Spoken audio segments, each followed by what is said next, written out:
is een Duitse machine. Er staan er, zeiden ze tegen ons, in Duitsland staan er heel veel.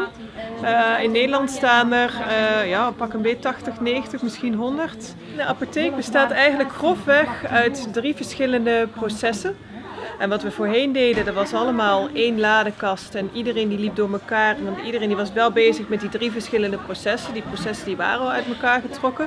Maar fysiek in de apotheek gebeurde dat dus nog door elkaar.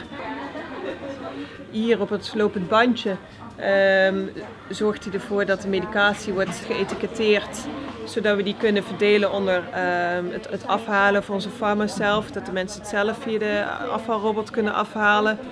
De machine is zo ingesteld dat je brede doosjes hebt en je hebt smallere doosjes. En die machine weet ook van op die plank passen brede doosjes en op die plank passen de wat smallere doosjes. En wat hij eigenlijk doet, hij scant, elk doosje heeft een barcode. Die scant hij, hij meet hem dan op, hoe groot dat hij is. Dus zoveel centimeter breed, hoog en lang. En die denkt van, daar heb ik nog een plekje ergens in die machine die zo groot is dat ik hem daar kan neerleggen. En het ligt volledig chaotisch.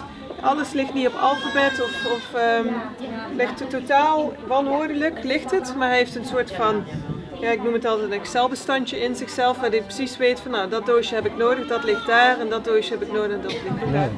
Wat wij geprobeerd hebben hier in deze apotheek is die processen ook fysiek uit elkaar te trekken, zodat de assistenten niet door elkaar lopen en zodat ze dus meer tijd hebben om de patiënt te helpen in plaats van om elkaar heen te lopen en door mekaars processen heen te gaan.